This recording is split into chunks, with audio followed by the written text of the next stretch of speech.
So I'm going to go over what I think about beginners in ceramics and my experience as an artist in ceramics now for about 30 years. Um, this year does mark the 30th year actually for me. Yeah, we would first want to know, what are you most talented at now that you've begun some ceramics? Is just saying I want to be a ceramics artist is a good idea, but you need to first see, do you have any talent in it, or would you be more talented in drawing, or would you be more talented in painting? Is it something that you've always dreamed of doing and you want to just do it no matter what because you really like it now that you tried it, or if you've never tried it before? All these kind of have a factor. So, and if you have talent, let's first talk about those students that have tried it before, know they love it, and they want to hone their skills, or they want to have their own home studio, because a lot of them, you know, don't want to pay for classes forever and not end up with a studio after spending all that money. So I totally agree. Well, first thing, what I would say is if you have talent on the wheel and you want to start, and you say you've taken 7 or 8 wheel throwing classes and you want to get your own wheel and you just set on getting that wheel because you love the wheel so much, it's just so much fun for you. Well, don't buy a cheap wheel. Buy a wheel over $1,000. Over $1,000. Don't. If you can find a used wheel that sold for over $1,000 when it was new, buy that one. Sure, you can save some money. If you can't find a used wheel because people don't sell their wheels normally, you look around. You can find the kilns. You can find the pottery molds. You can find the materials, but you can't find the wheels. And when they do have a wheel, they want $800 for it, even though it's a Brent from 1982. And a Brent is a no good wheel. Don't buy a Brent. Don't buy anything that has any kind of flimsy construction with the legs. The legs of a Brent are not any good. I've seen Brents wear out real quick. But a Shimpo, it will be solid. A Shimpo will be solidly built to last, where the legs will last as long as the wheel does, and as the wheel head. Wheel heads last forever. And so, you know, the the best wheel I think is probably Shimpo, honestly. And a Shimpo costs anywhere from 15 to 1,700 bucks. Maybe one with a big deluxe setup that has all sorts of attachments and things might be in the $2,000. But I don't think all that wild stuff is unnecessary. I don't have a Shimpo myself because I don't think top of line name brand is actually necessary. Just something that's well constructed that'll last a lifetime is important when you buy a wheel because you don't want to buy another one.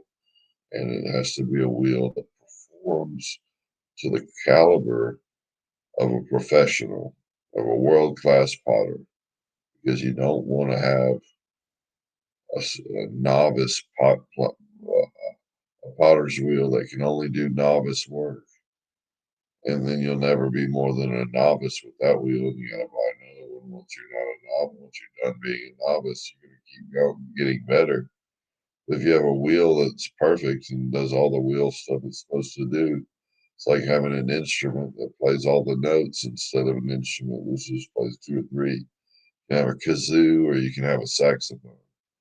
Don't buy the kazoo wheel, buy the saxophone. Right? And so, I have a Clay Boss. It used to be made by Creative Industries. Now they're just a company called Clay Boss, I believe. They sold the company, and Clay Boss makes a $1,200 to $1,300 wheel on Amazon. You can have it shipped. They sell their wheels on Amazon, and it's probably cheaper, maybe at an outlet store like Bailey Pottery or. But anyway, they'll have Clay Bosses at Bailey Pottery. There used to be a company called Axe.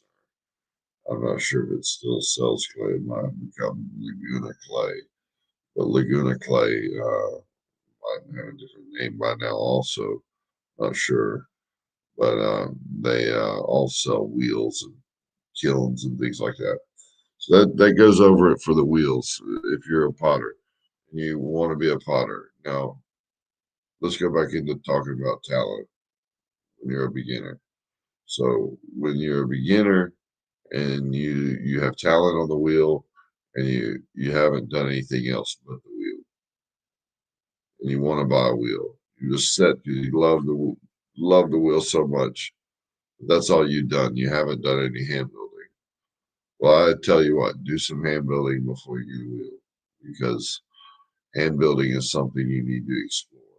Now, if you've done hand building, you've done wheel throwing, and you've done both, you really like the wheel throwing better than the hand building because you're good at wheel throwing, sure. But if you're good at wheel throwing and you haven't done any hand building is way more versatile than wheel throwing. It's more like the clay itself, your hand building. Whereas the wheel, you're spinning it. You're spinning the clay, so everything's spun that you make. Everything you make spins. Whereas it doesn't spin when you're making it hand building unless you rotate it or whatever. But it's not spinning to make it happen to be a piece. You see what I'm saying? So it's not necessarily round. And it's very important not to be dependent on everything you make being round. I mean, it's very important that if you're going to be an artist and express yourself properly in the material, think of it more like bricks and mortar. And you're only going to build, square houses. You're not going to build L-shaped houses and houses with courtyards. You're just going to build square houses. Well, that's kind of limits you. You're only going to build round houses with bricks.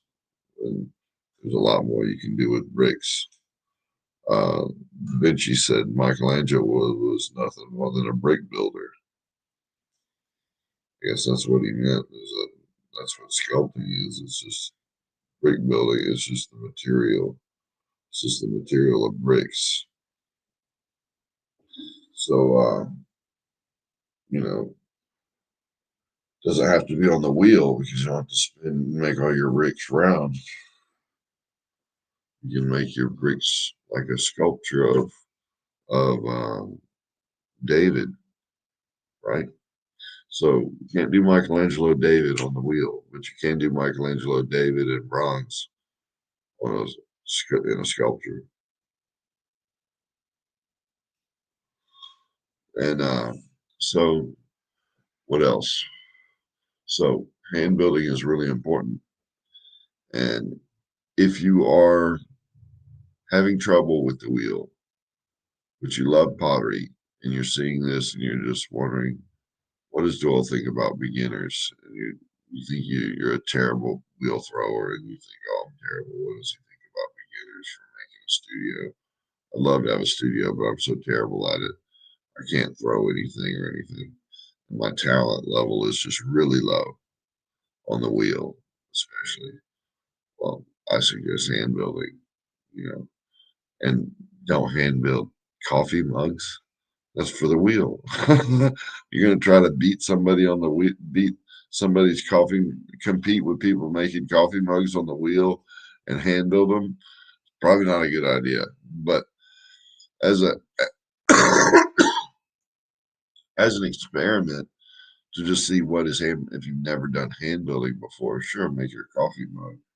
But if you got your own idea, you want to make something, make it more, make it something other than a coffee mug. So, hand building, develop your hand building. It's a lot better to develop hand building skills in the long run than wheel throwing skills. And hand building skills are totally different than wheel throwing. And it's not about the difficulty anymore because if one technique of hand building is difficult, try a different technique of hand building. Whereas on the wheel, it's the same wheel technique every time. You're going to center into play. So, what else? Um, so, when you're a beginner, avoid the wheel at all costs. That's my suggestion. Unless you want to be whiz bang on the wheel to make money off the wheel. You can make a lot of money off the wheel. A lot easier to make money off the wheel than it is in hand building, I would have to say.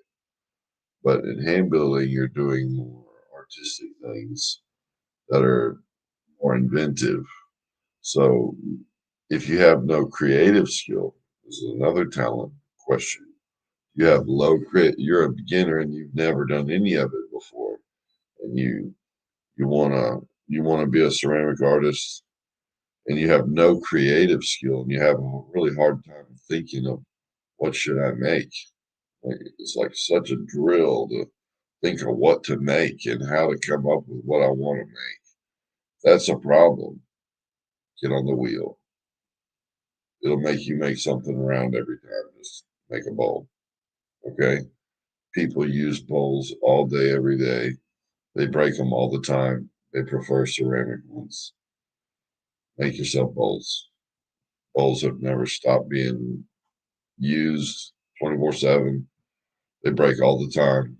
Make bowls. When was the last time you went to a restaurant and they served you in a plastic bowl? No, it's ceramic. Your salad comes in a ceramic salad bowl at the diner, even, or at least a glass one. Glass one. Don't you think the bowls at the diner break? So you can sell bowls. You don't have to be an artist with all this creativity. And that, to be honest, I'm a creative artist. I shouldn't have done so much wheel work in my life.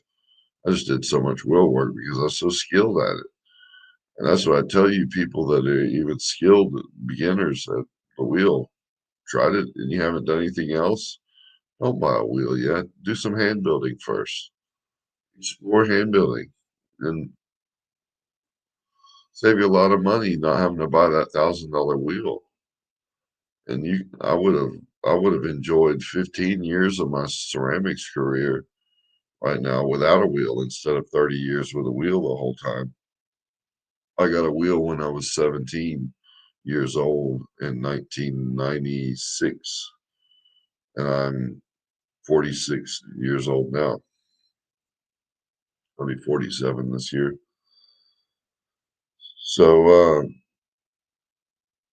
and that wheel still works. It's a creative industry clay boss, just like the one I have in my studio. I have a new one because the controller broke on that one after 25 years. I sold it for $200 to my friend, broken, and he repaired it for $150 worth of parts shipped. Bolted it all together, replaced the rheostat or whatever in the pedal, and went right back to working. He's been using it ever since. He's been using it for about 2 years now, still, since he got it from me. And the older one spins faster than this new one I have. I prefer the one he has. I'm not going to trade back though. I paid new for mine, but they last a lifetime. So 25 years at least for my last clay boss. So what else? When you're a beginner and you're buying a kiln, how about that? Let's talk about kilns. Uh, because for your studio, you don't need much of a studio or much space just to build something out of clay as a sculptor. You know, maybe if you're doing slab work, you need a setup for slab work. Maybe you need a wheel if you're going to be a potter. But the studio itself, you make the pottery in. It's mostly just tools and a banding wheel if you're a sculptor. Okay, and if you're not a sculptor, it's a wheel. It's just tools and a wheel, and that makes everything. And so that expense kind of caps at about $1,500. Either you're getting the wheel or you're just buying $200 worth of little stuff. And it's easy to build that part of the studio, but when it comes to the kiln, it there's a lot of different ways to approach it. And we start in approaching the kiln. I first say people don't usually just buy a kiln when they're a beginner. They first have it fired somewhere else, or don't buy a kiln, or avoid buying a kiln. And I think that's a very big no-no. Don't ever really. I mean, I provide firing for other people at my house. It's a very big no-no unless. No, it's just a no-no. You need to learn how to fire your own pottery. Um, One of the important things in the university that they never taught us was how to fire the kiln. The teacher was always doing it. And in my opinion, the students should fire the kiln over and over and over, repeatedly each time. Each student should learn how to fire the kiln. So, because firing is a big part of what you're producing, it produces the color. It produces, and the color can be produced in a lot of different ways with firing. It can be produced the atmosphere of the kiln where it has fire with no oxygen in the kiln because it's a gas burning kiln, or it can have oxidation with the gas burning. You just keep the burners on oxidation flame, and a nice blue flame, and it's gonna, or a nice, I don't know exactly how. I'm not too familiar with gas firing myself. I do electric, but gas firing has a lot more control over the atmosphere, and can you can do things like salt firing with gas firing, and you can add things like wood ash into the atmosphere in a gas firing. It's just gas firing is a little more versatile than electric firing, and also the glazes for gas firing are cheaper than the glazes for electric firing. That's a big factor if you're going to do a long-term powder. Is materials, and materials are a big factor for potters. So, and glazes are like a third of the cost. So, if you have cheaper glazes, gas is good. And gas is a little, if you do it efficiently with gas, it's most likely a little cheaper than electric firing. I'm not even sure because I haven't done gas firing, but I'm pretty sure that the gas is hot. So it's hot, it's a burning fire already, and electricity is going to be a little more costly than the gas burning for a firing. Maybe not, I might be wrong, but might be wrong on that. But I wish I had always learned gas firing. See, I've been here 30 years. I've been doing electric firing at home for the past 20 years since I got out of college, and I didn't learn anything about gas firing in college because they never taught me. So learn gas firing off the bat. Don't go with electric firing. And to do that, you don't need any kind of special kiln. You just need bricks. So you can take any old rotten electric kiln, rip all the guts out of it and throw them away, cut some holes in it, and put your burner to the hole. There you go. You got a kiln. Get that for $150 just for the burner and the hose and the tank. Burner, hose, and tank, $150. And then the kiln itself, get it from somebody who's trying to throw one away. Find one on the side of the road that's being thrown away. Some of those old kilns are beat up and rotten, but you can still heat things up in them. So get you a $200 gas kiln, and you'll never have a problem going to temperature. You have electric problem? Uh-oh, can't go to temperature, messed up that firing. Had that happen so many times with those little shitty Paragon kilns and crap like that. Don't ever buy a kiln from Paragon. They make crap.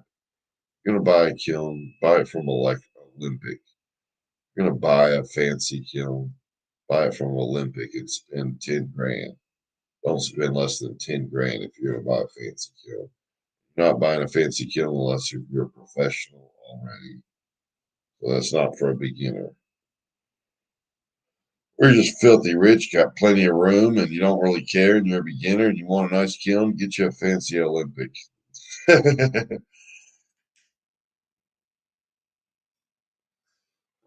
have an Olympic kiln, Olympic cart kiln that was custom built, and I'm very, very satisfied with it. Very satisfied with it. Electric, and it don't buy a kiln with a kiln sitter. You're gonna make it buy electric. If you're gonna buy an electric kiln that works, you have to pay for the fact that it works. Uh, Buy one without the kiln sitter that has a digital control. If you're gonna pay that much money, go ahead and get one with digital control. Makes a big difference in electric kilns. And that's my 2 cents on kilns. Start with gas. Learn how to fire with gas. If you can't find a kiln anywhere at all, you can line a bucket. A 50-gallon barrel. Line a 50-gallon barrel with ceramic fiber blanket. Drill little holes half-inch apart. Little holes half-inch apart, and make a button on the other side out of clay and fire it, of course, beforehand. So you're gonna have to find a way to bisque fire or harden those clay buttons and use those clay buttons with an electric, like find somebody with an electric kiln just to fire your buttons. Once your buttons are fired that you made that are about this big with 2 holes, you run a wire through the 2 holes into the outside of the bucket and twist it on the outside and holds the fiber blanket against the inside of the bucket. Cut a hole in the top for the flue and make a brick base. So you have to buy about, I don't know, $150 worth of bricks to make the base and build a base with a little channel for the burner to sit with the hole going up inside with a hole going up inside where the barrel sits on top of the bricks. With the fiber blanket at the going all the way to the edge of the brick, so the fiber blanket sits down on the brick. It's not a problem. And you put metal handles on the outside that stick out about 2 feet, and you can just grab the kiln when it's hot and do raku if you want. That's another thing. Have a raku kiln. You can build a cast kiln. Make sure you can do raku with it. Unless it's a huge gas kiln. Do raku with a little gas kiln, really. Unless you got big work in the fire. That's my 2 cents on kilns and things. And for materials, well, if you're a beginner and you want materials and you're purchasing, don't hesitate to purchase any kind of tool you want. Get any kind of fancy tool you want, Griffin grip or any kind of thing like Griffin grip holds your pots so they trim it. They center when you trim them. If you're having trouble centering, get you a Griffin grip. It centers it for you. Look it up, Giffen grip. Centers your pots for you so you don't have to center them when you trim them. Very interesting tool. I had one, played around with it. I can center just fine. It was like the tool, thought it would be make it quicker. It didn't really make it any quicker because you're always fooling around with it. Anyway, uh, what else? Kilns, materials. I would say don't buy more clay than you can use in 6 months because it will dry out and you'll have to process it to get it back wet. And that's a pain in the butt. So If you have a supplier that's not too far away and you're a beginner, buy the clay that you're going to use that month every month, right? Don't try to save right away on bulk materials. Once you find yourself buying 10 boxes of clay every month, it's time that you stop buying glazes in pints. Don't buy glaze in the pint once you get to about 100 pounds of clay you're using every month. Really, just 100 pounds of clay you use every month, 2 boxes of clay a month, and you're using it pretty steady. Stop buying 2 pint glazes because it's like costing you $20 or $40 a month extra to buy those pint glazes, and you're buying the same pint over and over. Not a good idea. You want to buy glazes 80 pints at a time in a 50-pound bag of dry glaze. Those 50-pound bags of dry glaze are available pre-mixed glaze from just about any of the glaze suppliers that are major glaze suppliers. And if they don't supply it, call somebody else and find yourself a 50-pound bag of dry mixed glaze where the color's already mixed in the bag and it's 50 pounds of it dry. That makes you about 80 pints. It's going to make 10 gallons. 25 pounds is about 5 pounds per gallon. That's how it is. That's how I mix it, 5 pounds per gallon. It makes it just right to dip in. And what else? I think that's about it. Materials. Don't buy bulk materials until you get further down into the progress. Bulk materials kind of really aren't good until you are producing. And don't hesitate to keep creating when you're a beginner and make yourself a studio at home. I would I wouldn't take pottery lessons from a teacher. And that's kind of why I stopped teaching myself, is because what I learned the wheel, I learned it all by myself playing with a wheel. That's all it really takes. My teacher didn't even train me how to center it. I had to figure that out on my own. I had a teacher that didn't know how to throw, but there were wheels in the studio at ASMS. So at my high school I went to, the teacher didn't know how to throw at all. So I was just learning on my own. When I got to college, I created my own projects for what I was going to do and decided my own curriculum once I was a fresh sophomore.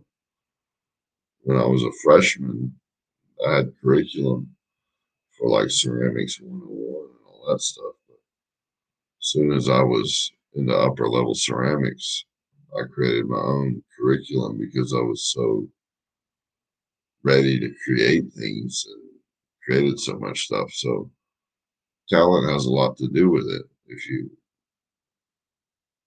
If you don't have any talent, maybe go to classes to learn the talent because talent can be taught. But everybody has talent with clay. It's just in some certain technique. Might not be the wheel. Just like everybody has talent in drawing, but not some people haven't done it. You know,